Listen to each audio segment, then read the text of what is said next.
Olá, vamos dando sequência ao nosso treinamento pela PR Treinamentos, continuando a nossa aula de primeiros socorros. Vamos falar agora de desmaio.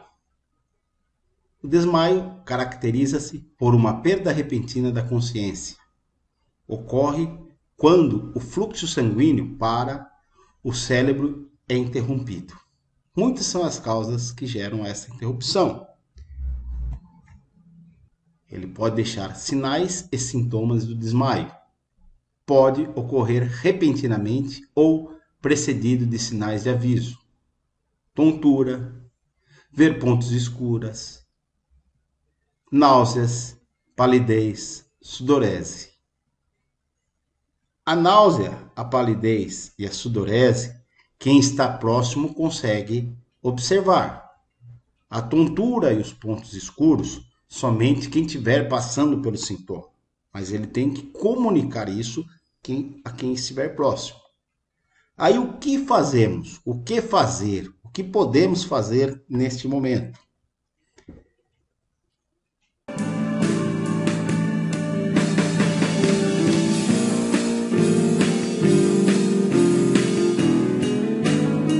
Ao perceber que a pessoa está tonta ou cambaleante, tente apoiá-la antes que caia. Afrouxe tudo aquilo que esteja dificultando a circulação ou causando um desconforto.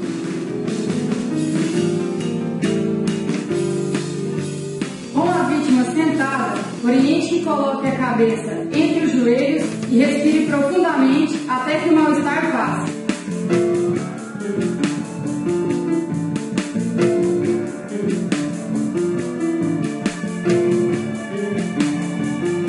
Deixe a pessoa de barriga para cima, eleve as pernas acima da altura do tórax com a cabeça mais baixa em relação ao restante do corpo.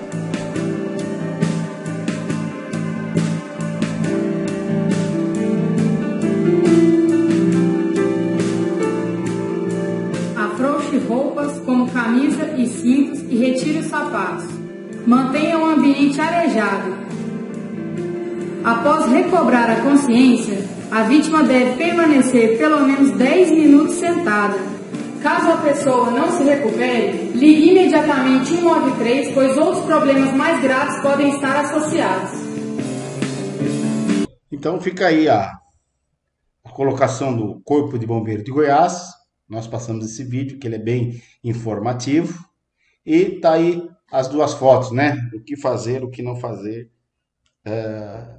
Como deixou bem claro, muitas pessoas acabam colocando um travesseiro embaixo da cabeça da pessoa, que é errado.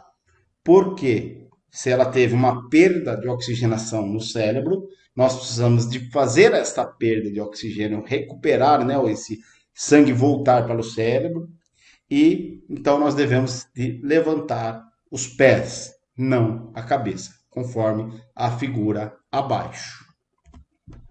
Fratura é a quebra ou ruptura dos ossos causada por um impacto. Os ossos, embora muito resistentes, têm naturalmente uma capacidade de deformação para que possam absorver impactos, voltando à sua forma original, quando o agente causador se dissipar. Está aqui uma foto para vocês verem, uma fratura, né? A fratura do Anderson Silva, que foi aquela quebra que ele teve na perna numa luta, para a gente observar, dá para ver bem nesta foto.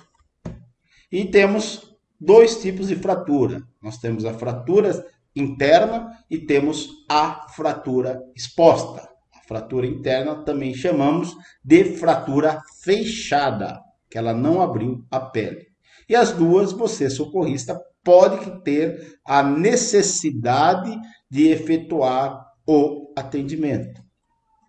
Aí fica uma pergunta, qual das duas é a mais perigosa? Qual que é a mais difícil?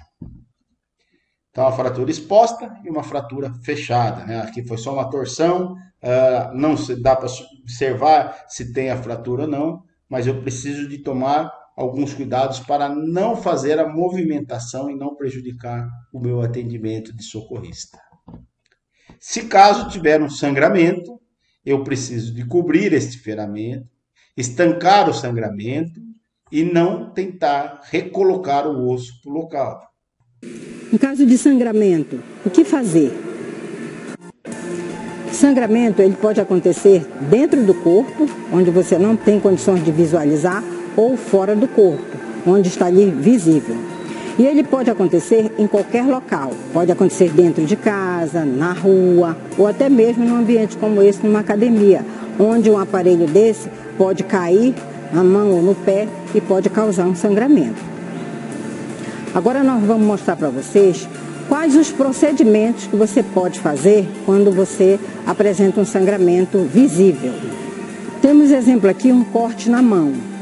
Diante de um corte na mão, você não deve tentar colocar para dentro nada, nem pele, nem tecido, nem um osso que porventura esteja aparecendo. O que você deve fazer? Você coloca um pano limpo sobre o ferimento, faz uma pressão bem forte. Se este sangramento passar para o pano, tiver todo molhado, você não pode retirar este pano, porque a partir do momento que você colocou o pano e fez uma pressão, está se formando um tecido de coagulação, ou seja, aquele que não deixa aumentar esse sangramento. Então, depois desse pano e dessa pressão, que se estiver aparecendo um sangramento aqui por fora, você coloca um outro pano, continua a pressão. Se ainda assim apresentar sangramento por esses dois panos, você pode pegar um terceiro pano ou uma faixa, apertar bem em cima do ferimento e fazer um nó. Entrar em contato com o serviço médico e encaminhar esse paciente para o hospital. Então, a imobilização. Então, fazer a compressão direta, realizada pelo socorrista, diretamente no local afetado. Lembrando sempre de estar completamente paramentado, né, o EPI, para realizar tal procedimento. Não podemos nunca fazer o atendimento sem a luva, por causa que podemos nos contaminarmos tanto com a hepatite como o HIV. Então, a luva é a peça primordial para o atendimento. Curativo compressivo, utilizado para realizar a diminuição do fluxo sanguíneo. Lembrando, mais uma vez, que o socorrista deve estar devidamente paramentado para realizar tal procedimento. Elevação do membro afetado. Quando possível, eleve o membro afetado em nível superior ao coração, sendo que este procedimento é mais eficaz quando associado à compressão direta. Então, eu faço, primeiramente, a compressão direta. Normalmente, eu faço isso aí com uma gás. Depois, eu faço a pressão desse curativo com a atadura e elevo este membro. Se for um membro do joelho, se eu precisar de fazer essa mobilização, eu não tento pôr a perna, pôr o braço no local. Eu tenho que imobilizar esta pessoa da maneira que ela esteja. Então, eu imobilizo. Aí está o exemplo da imobilização do joelho. Sempre duas pessoas, estão vendo que estão paramentadas aí com as luvas para efetuar o atendimento. E eu amarro o joelho da forma que ele está, para não correr o risco de ele estar com uma trinca devido à queda e eu acabar de quebrar esta vítima. A mobilização, aí o exemplo da mobilização, que se faz aí um braço, né? Este braço eu faço a mobilização exatamente como ele está. Se ele está torto, eu efetuo ele torto. A elevação do membro, se for a perna é a mais fácil, né? Estanco o sangue para depois efetuar este levantamento. O tipo de sangue, nós temos a hemorragia sanguínea, também tem o sangue arterial, que é a mais perigosa, que é aquela que tem uma grande perca de volume de sangue, e a arterial é muito difícil de efetuar o atendimento.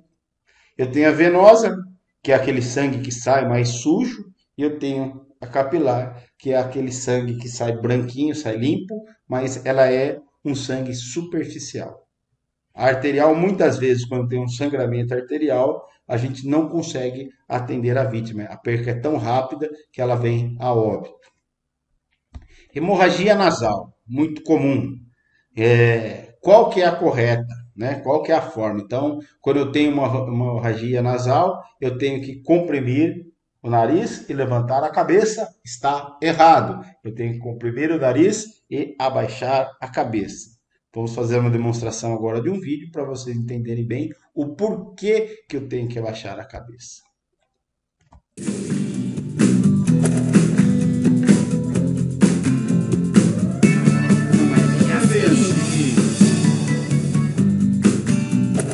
Imagine que os vasos sanguíneos são um encanamento.